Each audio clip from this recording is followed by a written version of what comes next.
A very happy Pentecost to you all. Today we celebrate the descent of the Holy Spirit upon the Apostles, and the birth of the Church, which brings the Easter season to a conclusion. As you can see, the Abbey is looking wonderful in this light and at this moment. And I would like to be able to communicate you directly and without notes, but I have a bit of work to do on that. And hopefully progress will make it better as we go along and I adapt to this new technology that we're using. Send forth your Spirit, O Lord, and renew the face of the earth. That's what we ask in our responsorial psalm for this most wonderful feast of Pentecost. And we are in so much need of renewal, of inspiration and of love as we come out of lockdown and face the challenges of the weeks, the months, and some say even years ahead. Pentecost is about getting caught up in the joy and wonder that the Holy Spirit brings, allowing ourselves to be taken over by the mysterious power and strength of the Holy Spirit that gives us to bring Jesus into the world and make his kingdom a reality here on earth. The Holy Spirit blows where it wills and knows no barriers. And somehow, as we emerge from lockdown and get back to our new normal, or so-called normal, everyone and everything we do has to be renegotiated, reinvented, redesigned. And a lot already has been during these past few weeks. How are you all? Have you been surviving lockdown? Have you thrived in ways that surprised you, that changed you maybe? These few weeks have changed everything, and we still don't know exactly how much has changed and how we are going to manage, negotiate that change as we begin to emerge out of it. Many have suffered directly by getting the virus themselves or a family member, and some have died as a consequence. And we remember and continue to pray for them, their families, and how they come to terms with it all. So how can then we talk, let alone feel, joy and wonder when so many have suffered so seriously? We've all been affected in some shape or form from this upheaval in these last few weeks. Weeks of isolation, separation, social distancing, and so many suffering. Lent has been strange this year, as has Holy Week, Easter, and now we conclude with Pentecost. The church has been closed since Tuesday the 24th of March, and we're still waiting to find out when we can open again.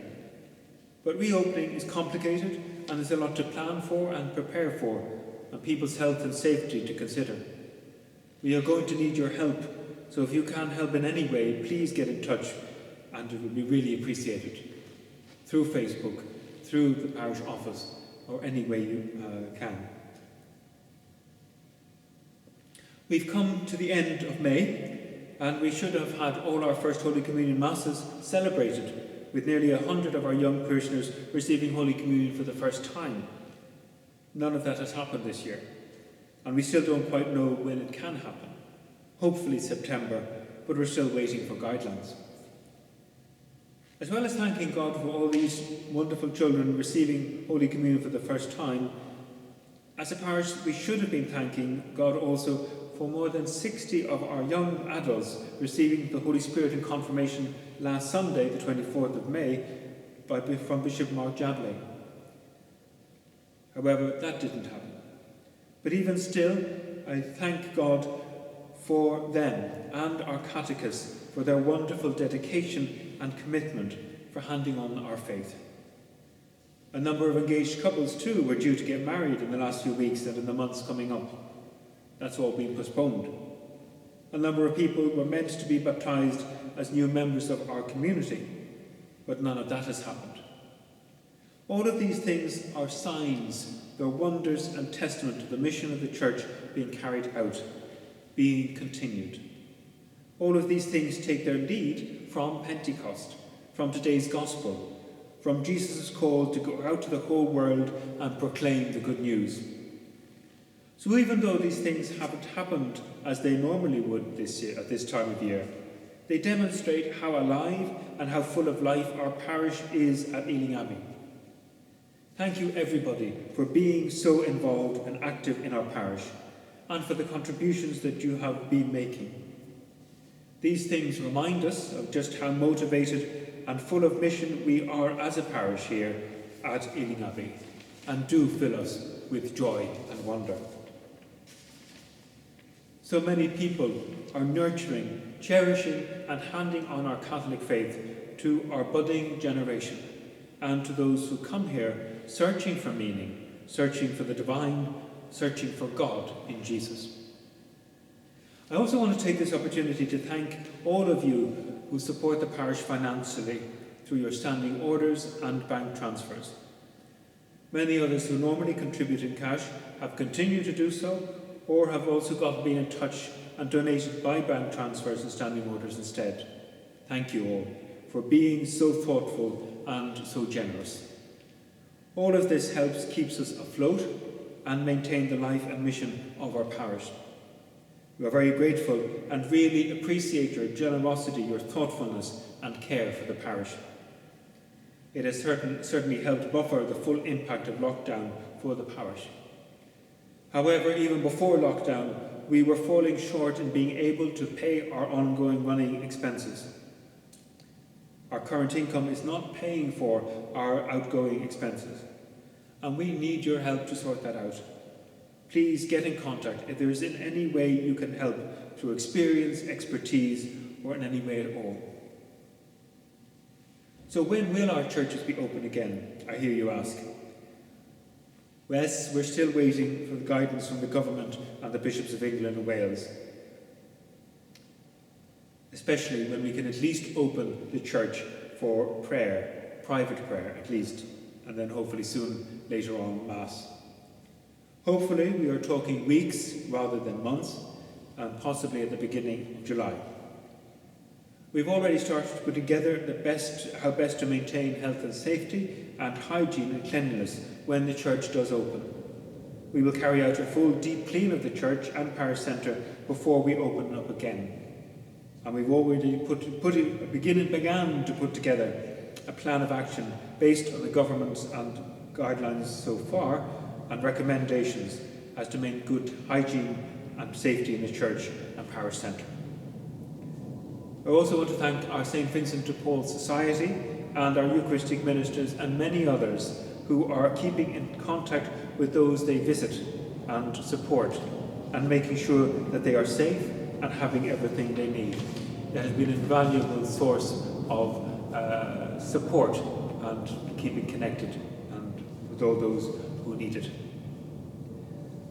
I also want to thank our catechetical coordinator, Daniel Ferguson, who has been working so very hard these last few weeks by getting our parish Facebook page and YouTube channel up and running, and also developing and growing.